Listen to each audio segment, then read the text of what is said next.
Bonjour, je suis ravi de vous accueillir pour cette seconde conversation de la journée à Paris Plus par Art Basel avec un nouveau format, The Artist and the Collector, et sur la relation spéciale qui se noue entre un collectionneur et un artiste. Aujourd'hui, notre collectionneuse est Hélène Nguyen Ban, founder and CEO of Docent, une application pour collectionner. L'artiste ici présente est Julie Curtis, merci d'être ici. Et le talk sera modéré par Julie Boukobza, Head of Residency at Luma et curatrice également. Merci d'être présent pour cette seconde conversation. Merci, bonjour à tous. Merci à Pierre-Alexandre et Mathéos et Charles Tessou et à Paris Plus par Art Basel pour nous avoir invités aujourd'hui. Je suis ravie de faire cette conversation avec Julie et Hélène. Pierre vient de vous présenter, mais peut-être je vais rajouter quelques petites choses un peu sur chacune de vos activités pour un peu donner du contexte à cette conversation. Alors, le travail donc de Julie Curtis se concentre sur les relations entre nature et culture dans ses peintures figuratives, ses sculptures et ses gouaches sur papier.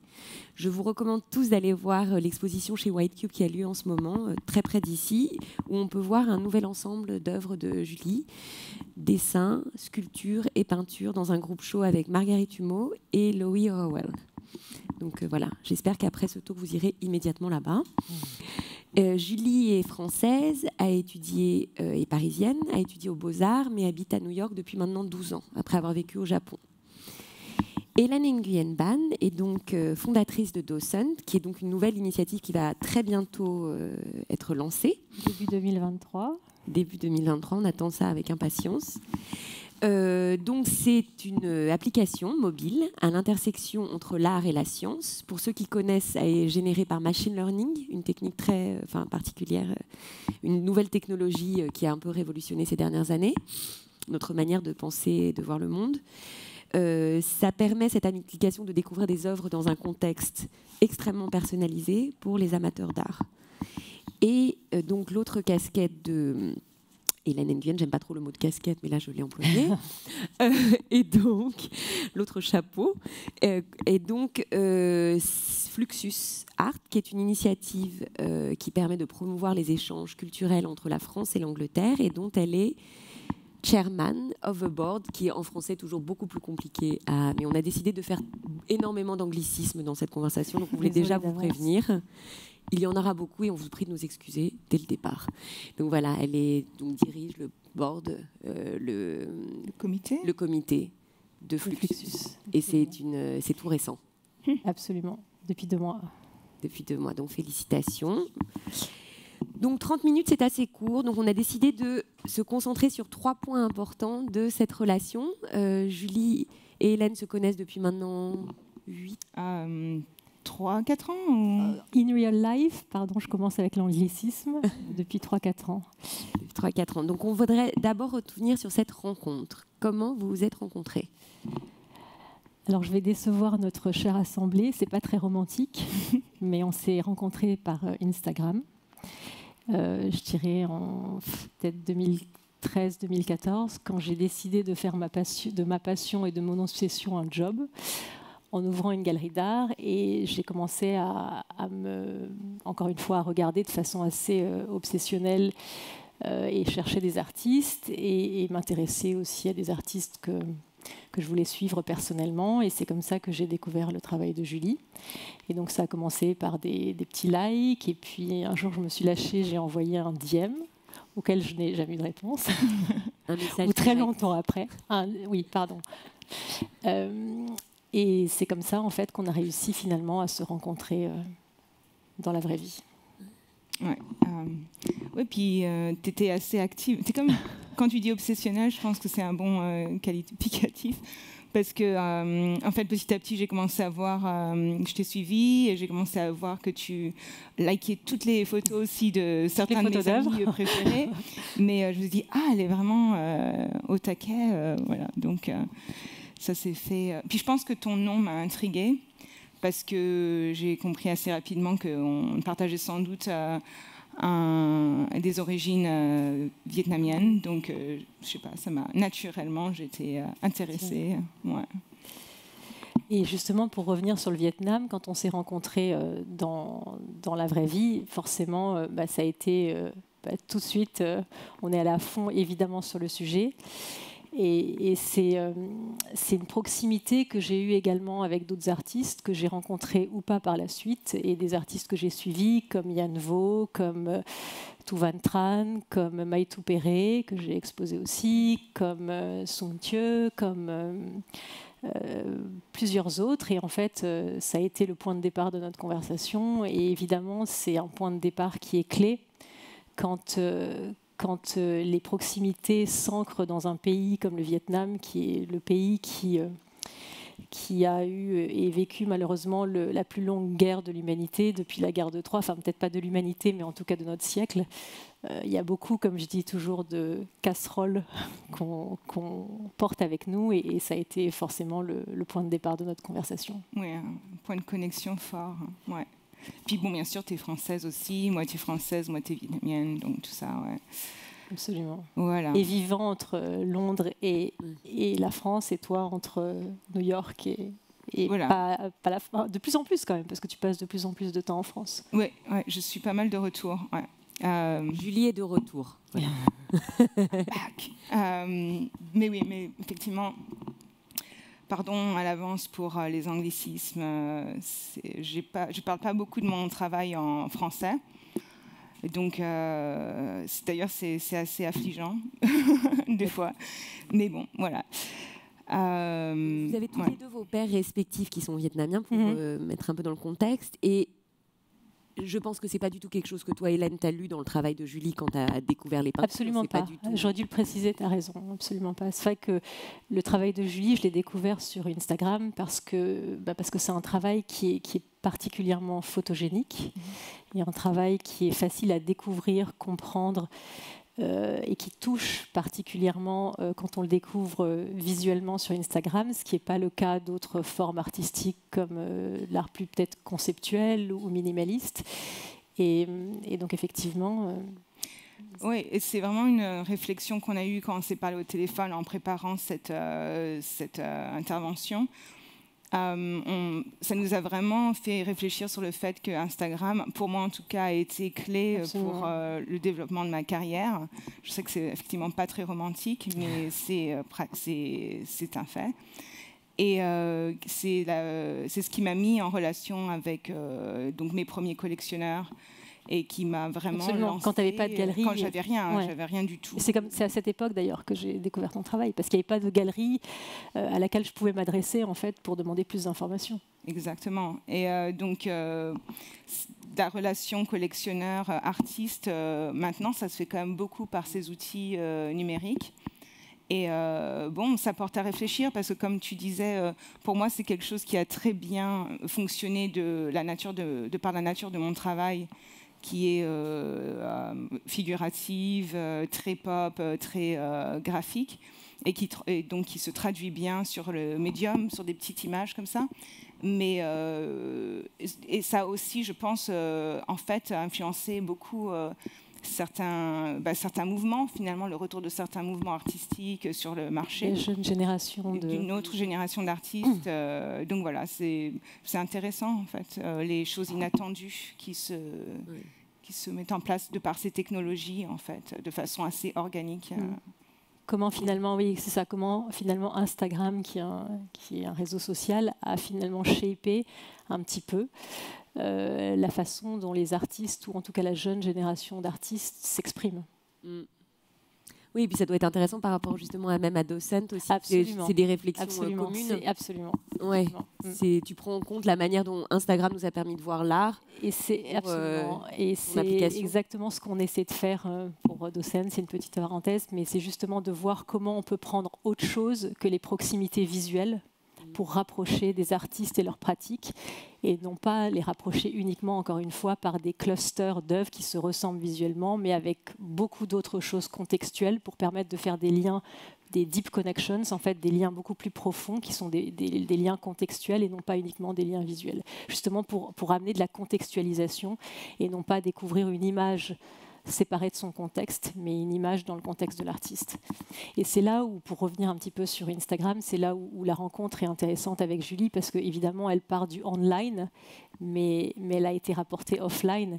Et ma conviction, c'est que de plus on aura en fait ces connexions qui seront digitales, et plus on aura envie de rencontrer les gens dans la vraie vie. Et c'est ce qui s'est passé avec Julie, parce qu'encore une fois, c'est là où l'outil digital devient intéressant, c'est quand le online draine le trafic offline et ramène le trafic offline et permet aux gens de se rencontrer dans la vraie vie. Et donc, on va peut-être maintenant faire le focus sur une œuvre précise que tu as acquise. Il y a combien d'années que tu as acquise? C'est une œuvre qui date de 2019. 2019, qui s'appelle Triplet, dont je crois nous avons une image. On va montrer, ouais. On la voit, voilà. Si. Parfait. Donc, c'est une œuvre qui est chez toi, un endroit crucial. Alors, je te laisse en parler et me dire que voilà, un peu, qu'est-ce que déjà peut-être le coup de cœur, et après Julie qui nous explique vraiment le travail. J'ai l'impression de parler beaucoup. Je vais laisser parler Julie, mais c'est effectivement une œuvre importante et qui est chez moi, comme tu le précises, et c'est important de souligner que je vis avec mes œuvres, donc c'est mes bébés et c'est important qu'elles soient chez moi. C'est une œuvre qui m'a particulièrement séduite pour plein de raisons, parce que je trouve qu'elle résume le travail de Julie avec cette tension en fait et cette contradiction que je trouve vraiment passionnante entre cette précision, la précision du geste qui est quasi obsessionnelle, pardon Julie, et assez méditative, et qui est assez caractéristique de la pratique asiatique de reproduire le même geste, mais en même temps en opposition avec une liberté d'expression, je crois que tu le mentionnais tout à l'heure, qui est inspirée par l'imagerie pop, quasiment même manga un peu quelquefois. Donc j'aime cette tension aussi entre l'humour et le côté peut-être plus obscur, c'est un peu extrême mais plus obscur. Cette tension et aussi d'ailleurs, on avait oublié de le mentionner, mais dans les titres des œuvres, et je me souviens d'ailleurs du titre d'une œuvre, Food for Thought, avec une tête coupée sur un plateau. Et donc cette œuvre s'appelle Triplet. Il y a aussi le côté second degré, se chamailler, se chercher des poux. Et ça m'a d'autant plus parlé que j'ai 3 filles. Donc forcément, cette œuvre était assez évocatrice pour moi. Mais aussi parce que toute cette tension crée une sorte de zone de mystère. Et ça, c'est peut-être mon interprétation et moi qui projette ça dans les peintures de Julie. Mais je pense que ce que ça provoque, c'est que finalement, la majorité de l'action se passe hors du cadre. Et, enfin, c'est moi ce que je ressens, et c'est crucial. Et pour revenir à ton point, Julie, c'est que finalement, ce qui est crucial pour moi dans les œuvres avec lesquelles je vis, c'est qu'elles gardent une part de mystère, en fait. Parce qu'à partir du moment où le mystère n'existe plus, que ce soit dans les œuvres desquelles on est amoureux ou dans les personnes avec lesquelles on vit, le futur est difficile. Ouais. C'est beau. Wow, ok. Et en plus, elle est très bien placée. Je voulais juste ajouter avant que tu parles, Julie, que c'est très beau la manière dont elle est accrochée chez toi, parce que c'est assez rare de voir vraiment, elle est dans un encastrement dans un escalier, et on parle de donc, cette position en escalier. Donc, on a vraiment une vision. On n'a pas une vision frontale de cette œuvre. Quand on arrive, on la voit comme ça, de bas en haut, et ça donne autre chose aussi. Là, vous la voyez de cette manière-là, mais c'est un autre point de vue sur l'œuvre dans la manière dont elle est installée chez Hélène. Donc Julie, je te laisse nous dire un peu le point de départ en fait de cette peinture. Oui, et par exemple, c'est un des attraits d'être resté en contact avec les personnes qui possèdent vos œuvres, parce qu'en fait, elles partent dans le monde et on ne les revoit pas souvent, à moins qu'elles fassent partie d'expositions après coup, mais je n'ai pas encore eu ce genre d'exposition rétrospective. Bientôt. Mais ouais, donc à chaque fois que je vais voir une peinture que j'ai faite il y a un bout de temps chez un collectionneur, c'est toujours un petit peu, je suis toujours un peu nerveuse de ne pas l'aimer autant que. Donc c'est toujours une relation un peu difficile avec le travail. Non, ça m'a fait vraiment plaisir de l'avoir chez toi. Et du coup, j'ai essayé de me remettre dans l'état d'esprit dans lequel j'étais quand je l'ai faite. Et je pense que ça partait d'un sketch assez spontanément, parce que mon travail est vraiment toujours un peu sur le pattern, sur le motif, sur les cycles, sur les choses qui se répètent. Donc on parle de nos origines, ça c'est quelque chose effectivement qu'on voit en histoire, mais aussi dans l'histoire de l'art. Et au niveau strictement personnel, des choses, des tendances, des choses qu'on continue à répéter, des choses qu'on porte en soi et qu'on continue finalement de manifester tout au long de sa vie, qu'on le veuille ou ne le veuille pas. Donc il y a un peu les triplettes, bien sûr, c'est soit la même itération d'une seule personne. Il y a un peu cette ambiguïté. Est-ce que c'est la même personne et donc c'est une image mentale de la même personne qui en fait se cherche des poux, qui rumine, qui pense, qui ne se fout pas la paix, voilà, qui n'arrive pas à être en paix avec soi-même. Ou bien est-ce qu'il y a un côté effectivement familial, des sœurs ou de la même, en fait, une grand-mère, la mère et la fille, la petite fille, oui. mais donc toutes finalement à travers le temps, au même moment, donc, parce qu'il y a aussi cette image de la maison, du toit, quelque chose qui se passe sous un toit. Donc un côté intime, mais aussi la maison, bien sûr, c'est une représentation psychologique du soi. Et donc il y a un peu toutes ces choses-là, et tout ça, c'est un peu comme, c'est ma pratique, c'est très psychologique, c'est très intuitif, c'est des images qui me viennent dans ma tête comme ça, et que j'essaye de ne pas trop décortiquer, j'essaie de pas trop élaborer, et de vraiment juste de me faire confiance et de les amener visuellement de la façon la plus simple, la plus directe, la plus efficace. Parce qu'en fait, tu n'as pas une idée préconçue ou préméditée du résultat de la peinture au moment où tu la commences? Non, pas trop. Enfin, j'ai une image et souvent ce qui bouge, j'ai cette image que j'essaye de esquisser et à partir de là se passe pas mal de transformations où j'essaye d'épurer le plus possible l'image, de trouver le meilleur cadrage et même souvent d'enlever des idées. Le plus on enlève et en fait finalement le plus on se retrouve à l'essence de ce qu'on essaye de dire. Et donc souvent, en fait, tout mon processus, ça a été de vraiment éliminer le plus possible et d'épurer. C'est vraiment des différents passages d'épuration jusqu'à ce que je réalise la peinture. Donc j'ai une esquisse que je projette un peu à l'ancienne, vous savez, avec les trucs du lycée, là, avec les transparents, les projecteurs à l'ancienne, j'adore. Parce qu'après, ça me permet, je fais la projection, et puis si ça ne marche pas, je prends mon transparent, je sketch dessus, je reprojette. Et c'est les couleurs, en fait, qui sont en général, qui changent le plus dans le processus. Parce que les couleurs, c'est pas des images dont j'ai des couleurs abouties, j'ai des sensations, mais pas des couleurs.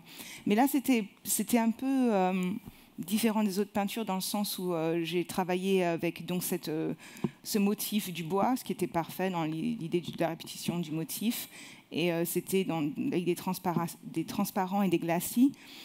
Donc c'était un peu, cette peinture est un peu différente, je trouve, visuellement des autres peintures que je fais. Ouais. Tu disais que c'était absolument Sarde aussi, qui avait le côté aussi que le toit était proche, qu'elles étaient vraiment, et encore une fois dans cette image un peu psychologique de reproduire les mêmes schémas psychologiques, etc., qu'en plus ils étaient dans la tête de la maison, sous le toit, et que ça aussi, ça donnait cette espèce d'impression d'enfermement et de climat psychologique un peu plus lourd peut-être. Voilà, et tout est vraiment très dans la tête, quoi. On a mental. Comme ça, le toit. Et puis, quand tu parlais de mystère, bien sûr, je ne montre jamais les visages. Enfin, ou bien, fois, je les montre, sans... Voilà. Oui, absolument. Non, pardon, vas-y. Et, je pourrais continuer. Donc. Non, j'allais dire, et l'autre point que je voulais mentionner dans ce qui m'a vraiment touchée dans cette peinture, et c'est pareil, c'est un thème récurrent ou une expression récurrente chez toi, c'est de ne jamais montrer le visage. Et d'ailleurs, je t'ai jamais posé cette question, mais moi, ça me ramène à un point très important de mon éducation qui est très asiatique et particulièrement vietnamien, qui est de garder la face et de jamais perdre la face. Et donc, je me demandais si le fait de ne jamais explicitement montrer, dessiner ou les expressions, et c'est pas pousser vraiment à l'extrême le fait de ne pas faire de visage complètement. Alors j'imagine qu'il y a aussi un lien avec l'archétype féminin et la façon dont tu veux l'habiter, mais est-ce que c'est aussi lié au fait que justement ne pas illustrer un visage, c'est une façon très caricaturale de ne jamais montrer ses sentiments, puisque dans l'éducation vietnamienne et asiatique, montrer ses sentiments, c'est quasiment vulgaire.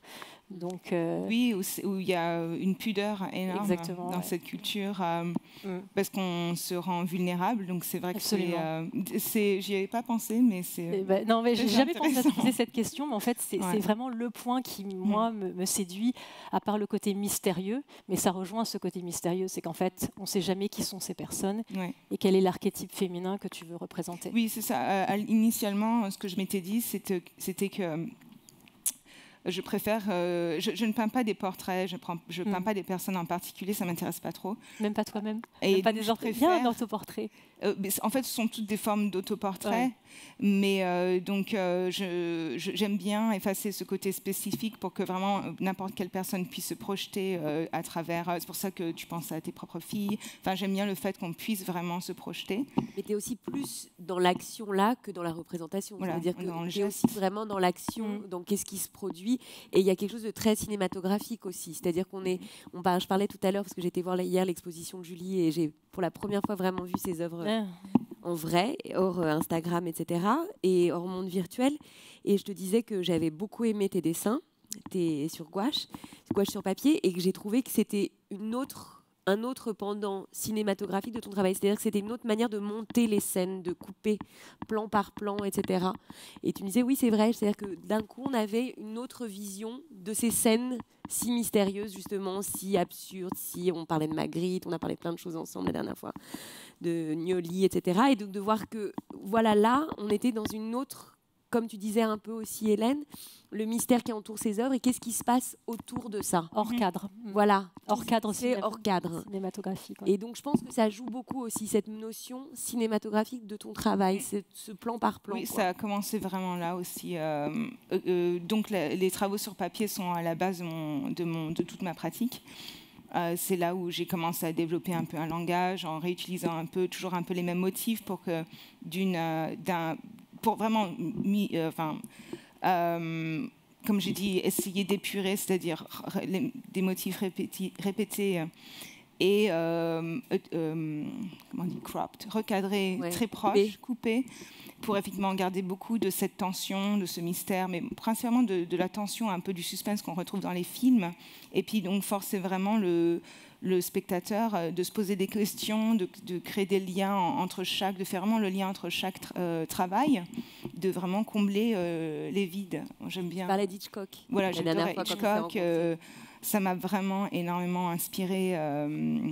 Et ces mains qui arrivent dans les... Voilà, donc c'était à la base du travail sur papier. Et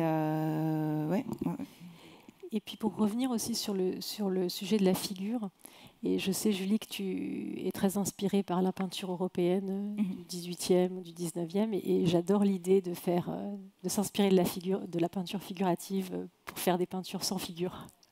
Oui, voilà, c'est ça. Donc, comme j'estime que mon travail est extrêmement figuratif, et extrêmement explicite et extrêmement... j'en donne déjà beaucoup. En fait, j'aime bien jouer sur les opposés.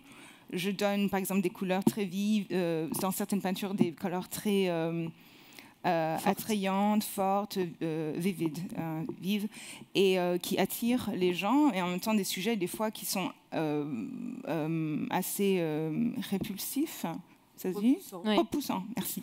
Et donc j'aime bien jouer sur ces... ça dépend. Hein. Il y a des fois, j'aime bien titiller, mais donc j'aime bien jouer sur ces opposés. Et par exemple, comme je trouve que je donne beaucoup d'indications déjà au niveau de la personne, je n'avais pas envie de représenter aussi des traits. Donc il y a une certaine, finalement...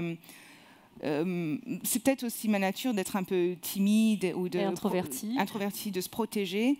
Et j'aime bien un peu jouer ces opposés d'ouverture, de fermeture, même d'avoir des œuvres qui repoussent le spectateur, cette ou bien même à l'opposé, un peu voyeuriste, dans le sens où il n'y a pas un regard qui vous regarde en retour. On regarde une peinture et la peinture ou la personne ne vous regarde pas en retour. Et donc, il y a une non-communication et même des fois une sensation. J'aimerais bien provoquer cette sensation de voyeurisme chez le spectateur, des fois. Oui, parce que c'est repoussé, mais c'est en même temps convoquer le spectateur dans une intimité immédiate, quoi. Toujours ces contradictions. Comme les films. Ouais, comme les films. Ouais. Ouais. Voir et être vu. Voir être vu. Et je ne sais pas si on a encore un peu de temps. Alors, c'est extraordinaire. Ne partez pas. Nous avons encore 1 heure. Donc, c'était les 3 points qu'on voulait aborder, mais on a encore plein de choses à se dire. Peut-être, je ne sais pas, peut-être me dire, même Julie, toi un peu aussi, si ton lien avec les collectionneurs, il est toujours un peu similaire ou différent avec chaque personne. Est-ce que, voilà... Comment toi, est-ce que tu as des liens très privilégiés avec certains collectionneurs comme avec Hélène? Est-ce que c'est quelque chose où tu, des fois, comment tu pourrais un peu évoquer ça? Oui, les relations avec les collectionneurs. Et les collectionneurs. Tout le monde est très différent, donc forcément les relations se construisent différemment. Moi, j'ai commencé vraiment par cet intermédiaire de l'outil, par l'intermédiaire de médias sociaux, comme Instagram. Et donc ça peut être très à la surface et très difficile et très pomper un peu d'énergie parce que maintenant avec l'accès direct aux uns et aux autres, on se fait des DM et donc on a cette impression d'être tout le temps un peu à la disponibilité des chronophages. Voilà, c'est ça prend du temps et puis je pense que les gens ne se rendent pas compte qu'on a besoin de se protéger un peu en tant qu'artiste des fois parce que c'est pas évident, on peut pas être son propre galeriste, son propre tout, mais on commence souvent comme ça. Donc les relations mutent à travers le temps. Mais c'est aussi intéressant parce que finalement, il y a des artistes, des collectionneurs que j'ai rencontrés tout au début par cet intermédiaire avec qui j'ai développé vraiment une certaine, un lien amical. Et donc pour des artistes aussi d'ailleurs que tu as dû rencontrer par Instagram justement. Mais pour les collectionneurs, il y a un peu le regret des fois parce que donc souvent les collectionneurs me disent mais on peut même plus te collectionner, voilà, il y a un peu ça évolue et puis après il y a l'intermédiaire du galeriste, voilà, et on se retrouve en fait on aimerait bien, on n'a pas envie d'y participer, on n'a pas envie de participer au processus, mais en fait, on ne peut pas faire grand-chose en, fait, en tant qu'artiste. C'est un peu, on laisse faire les professionnels. C'est bien d'avoir ce buffer entre soi et les collectionneurs. Mais donc, le problème, c'est que souvent, on développe des liens, mais bon, le marché de l'art, c'est aussi un marché dynamique. Et ensuite, les gens revendent les pièces ou les mettent aux enchères. Alors c'est une relation de confiance, c'est une relation de confiance et qui est souvent trahie en fait par ces événements, quoi. Donc, mais bon, c'est la vie, quoi. Voilà. Et bon, c'est de là. On fait comme avec certaines personnes. C'est une très belle exception. Très bien, voilà. Et Hélène, toi, si tu veux parler un peu, généraliser rapidement sur aussi toi, ton lien avec les artistes. Bon, tu as eu une galerie, tu as un lien assez, j'ai l'impression de parler très fort, excusez-moi, protéiforme, qui a pris plein de formes différentes. Mais toi, quels sont les liens, si tu penses à quelques artistes, mis à part Julie aussi, avec lesquels tu as vraiment lié quelque chose, en quoi ça t'a même profondément changé peut-être un peu comme Julie, je dirais que, et c'est un petit peu ce que je disais avec Instagram, c'est que finalement on vit dans un monde et c'est d'autant plus important, je parle pour moi Julie, mais j'ai l'impression que c'est un peu le cas pour toi aussi, c'est très important pour des introvertis que nous sommes dans ce monde hyper connecté, de pouvoir trouver en fait d'autres moyens d'interagir et de rencontrer des gens au-delà de son cercle local, qui pour moi est entre Paris et Londres principalement, et pour toi, Julien, à New York. Donc évidemment, j'ai rencontré plein d'artistes avec lesquels la relation est restée digitale et d'autres avec lesquels il y a eu une proximité. Mais je dirais que c'est un petit peu, de façon générale, comme dans la vie de tous les jours, dans un contexte personnel et personnel, il y a des personnes avec qui on arrive à tisser des relations plus intimes et d'autres non. Et par ailleurs, je pense qu'il y a des artistes qui, quand on les rencontre, ouvrent des portes ou des angles ou des fenêtres de compréhension qu'on n'avait pas saisies en expérimentant l'œuvre, même si on expérimente l'œuvre physiquement. Et puis d'autres artistes où on se dit finalement j'aurais préféré garder le mystère. Bien sûr. C'est pas que l'artiste en question n'est pas à la hauteur ou n'est pas intéressant ou etc. C'est qu'on s'est fait une idée et on a envie de garder cette idée, garder ce concept, garder cette magie. Il n'y a pas de règle, mais effectivement, j'ai eu ces deux cas où effectivement rencontrer un artiste m'a beaucoup inspiré ou donné envie d'aller plus loin, et d'autres où je me suis dit, finalement, j'aime bien rester à l'idée de l'œuvre uniquement, en fait. Merci. Vous nous dites. Passer aux questions. S'il y a des questions, on serait ravis d'y répondre.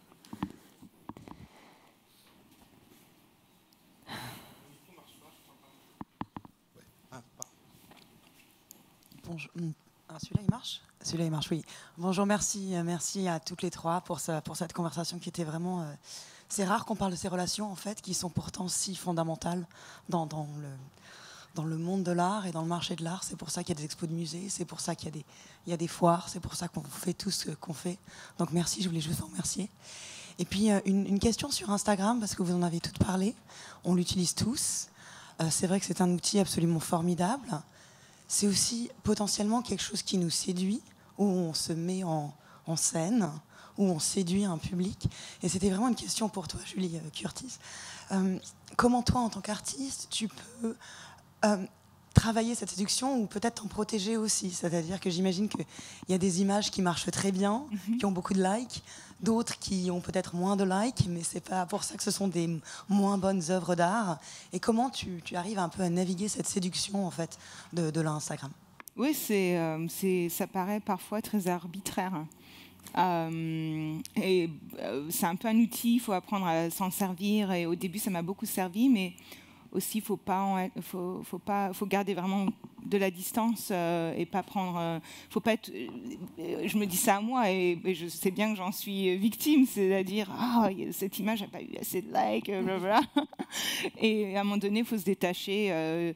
Faut s'en détacher parce que tout est un peu ridicule quand même. Et surtout, connaissant d'autres artistes absolument incroyables, sachant que pour eux, leurs travaux ne se traduisent pas bien dans ce format, donc ils n'ont pas du tout de retour. C'est pas un outil qui est relevant, qui est adapté en fait à leur pratique, plus conceptuelle et logique. Et puis c'est aussi, ça peut devenir un peu un piège parce que on peut dans cette quête du retour immédiat, de l'immédiateté et de la satisfaction immédiate de ces likes. En fait, ça veut rien dire. C'est-à-dire, faudrait pas commencer à faire des œuvres, parce que souvent on voit des œuvres qui sont aussi très séduisantes sur ce petit carré, et puis on les voit en personne et c'est assez décevant. Donc ça arrive assez souvent, et donc voilà, l'idée c'est en fait que les personnes disent oui, j'ai vu les œuvres en personne et elles sont plus belles en personne que sur le médium. Donc ça c'est l'espoir, quoi. Tu as eu des histoires inverses aussi, par exemple, c'est-à-dire que justement des œuvres qui ont très peu entre guillemets marché sur Instagram, je ne sais pas comment dire autrement, mais n'ont pas été commentées, ont eu un succès après, une destinée magnifique avec...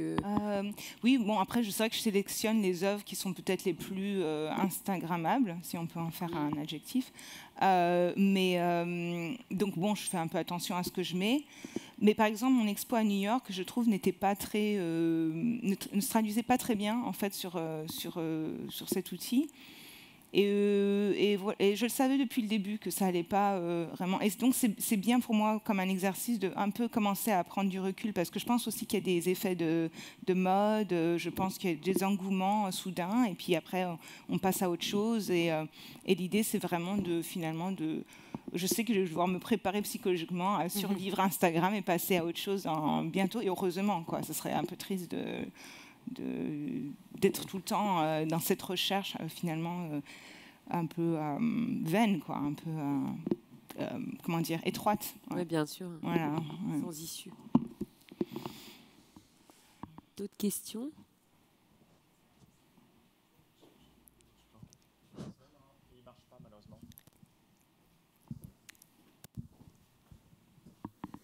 question du Facebook Live pour Hélène. Quelle est ta philosophie dans ta manière de collectionner? Quelle est ta vision? Oula, ça... Ah bah dis donc. Carrément.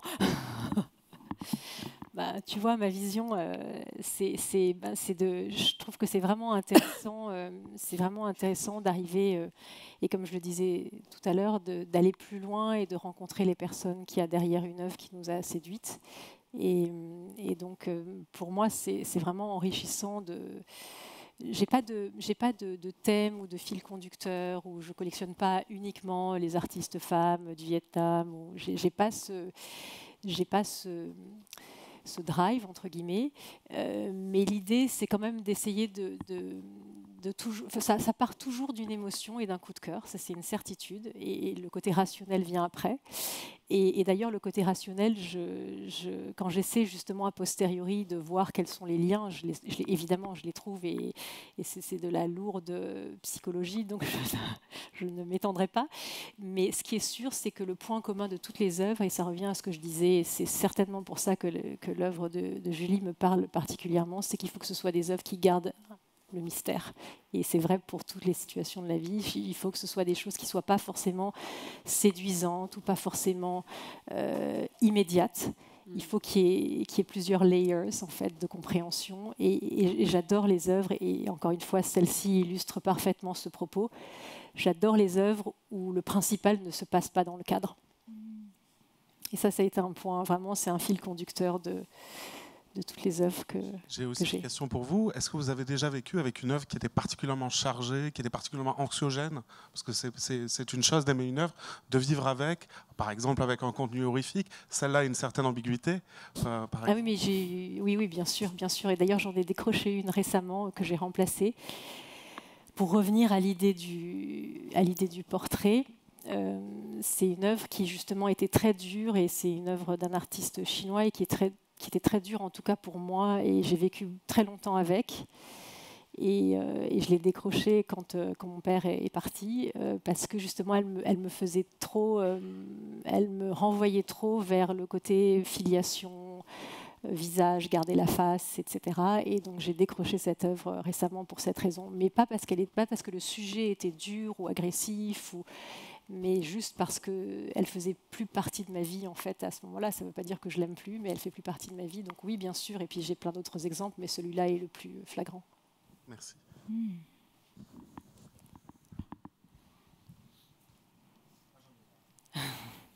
Donc, encore de Facebook, une question plus politique.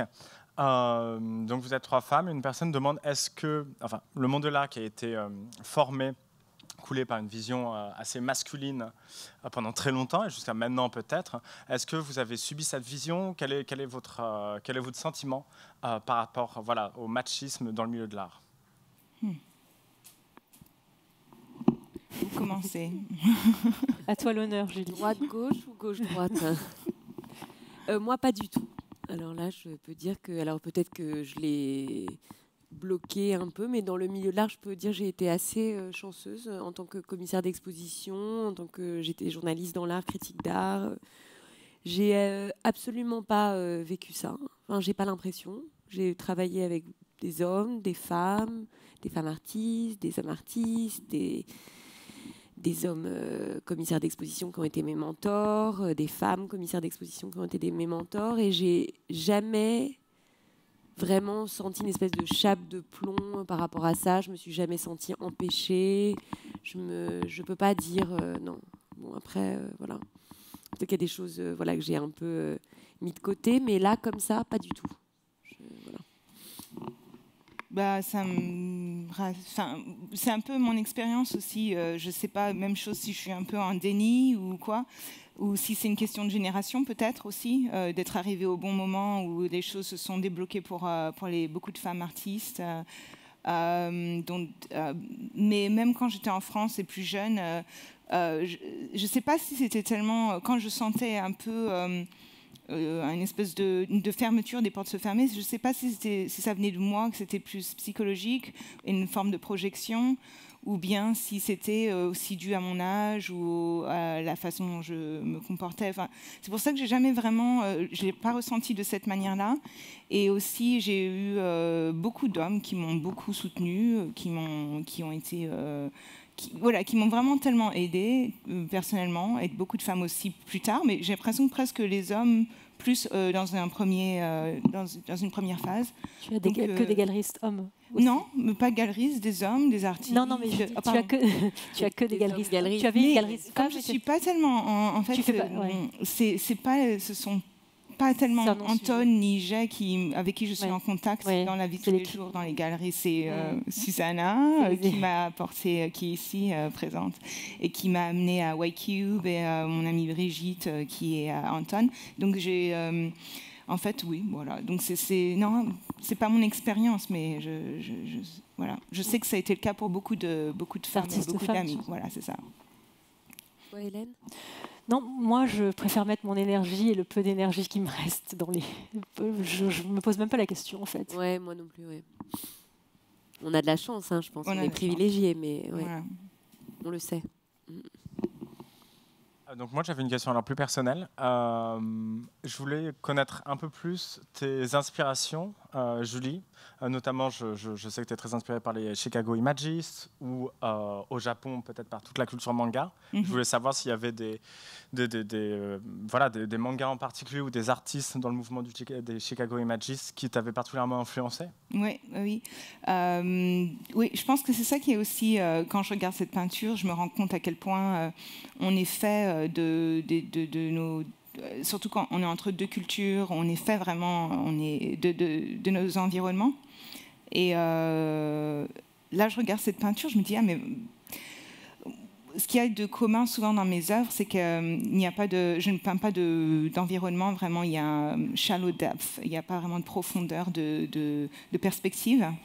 Et ça, c'est très asiatique, je pense. Et ça s'est fait de façon complètement intuitive et sans jamais très réfléchie. Pour les peintures sur papier, souvent, donc j'aime pas commencer sur une toile blanche ou un fond blanc. Et donc sur les travaux sur papier, je fais ces espèces de fonds marbrés. D'ailleurs, il y a une technique que j'ai volée de Sol Lewitt, parce que j'ai vu un peu comment il faisait les œuvres murales, et je me suis inspirée de cette technique pour mes fonds sur papier. Donc vraiment, je glane à droite, à gauche, des choses vraiment plus ou moins attendues. Et ces fonds marbrés m'aident vraiment donc à créer une espèce d'environnement, d'atmosphère, mais de garder en fait mon focus, mon point de concentration est vraiment sur les sujets. C'est pour ça que sur les sujets que je peins, voilà. Et donc et ça on le voit aussi dans les mangas ou dans la bande dessinée des fois où là on retrouve le cadrage proche ou vraiment les travaux sur le cadrage et sur les sujets avec les floutés, des traits. Donc en fait, oui, la bande dessinée était une énorme inspiration parce qu'il y a une grande culture, bien sûr, en France de la bande dessinée. Mais Chicago Images, on retrouve ce côté-là avec les comics et le côté graphique. Et j'ai passé plusieurs mois, j'ai étudié à l'Art Institute of Chicago. Mais j'ai découvert après coup en travaillant pour Cause pendant 4 ans. Et sa collection incroyable de Chicago Images. J'ai vu donc en personne les Ray Yoshida, Christina Ramberg. Il n'avait pas de Christina Ramberg. Je crois que c'est vraiment très difficile d'acquérir une peinture de Christina Ramberg. Qui d'autre de cette vague et puis... Mais on avait parlé aussi de Gnoli, de Domenico Gnoli, parce que tout de suite, c'est ce à quoi j'ai pensé. Il y a une très belle rétrospective il y a 1 an, je crois, à la Fondation Prada. Et aussi des inspirations de gens que tu ne connaissais même pas. En fait, c'est-à-dire que aussi de découvrir au fur et à mesure qu'il y avait des espèces de filiations. Des filiations, et c'est souvent, on en parlait, des fois c'est même violent, c'est-à-dire quand on commence à développer un travail et on se rend compte que quelqu'un a fait quelque chose, avait les mêmes idées ou les mêmes les mêmes attractions et ont réalisé cette vision, avaient des visions qui ont été plus développées parce qu'ils avaient déjà une carrière devant. Donc moi, ça m'est arrivé avec Domenico Gnoli, où je me suis rendu compte que quelqu'un faisait déjà les peintures que je voulais faire à ma prochaine série. Voilà. Et ça m'est arrivé aussi avec Sue Williams. C'est marrant parce qu'elle a une exposition à Scarsted, juste à côté de toi. Ouais, de moi. Et c'était, je commençais à faire, je mets un peu de joint à cette époque. J'essayais je faisais des dessins comme ça, un peu organiques, voilà, un peu cadavre exquis. Et je faisais ça et j'ai vu une expo à New York, je crois que ça devait être 303 Gallery. Et même chose, ça m'avait vraiment choqué que c'était déjà une vision aboutie de ce que je voulais faire. Donc ça... Mais c'est normal, in a way, c'est un peu une imagerie aussi qui fait partie de l'inconscient collectif et que finalement qui revient. Et tout revient, ouais, tout revient. Ouais. Et il faut aussi découvrir tes sculptures. On n'a pas pu parler, mais c'est important aussi. Oui, j'allais mentionner Robert Gober, toute évidence. Qui est une inspiration. J'ai l'impression que les sculptures sont aussi pour toi, mais de l'extérieur, un point de départ pour les peintures, une sorte d'inspiration pour les peintures aussi après. Oui, voilà. Ouais. C'est parce que, comme je disais, je me focalise beaucoup sur les sujets et objets, donc je peins. Et en fait, je me vois pas tellement comme une sculpteuse, mais plus je vois les sculptures comme des extensions de mes pratiques en 2D. Voilà, c'est la réalisation 3D de mes peintures en 2D. Et, on va avoir un travail très complet, quoi. Voilà. Voilà. Merci à vous. Merci. Merci. Merci Julie, merci Hélène. Merci Julie.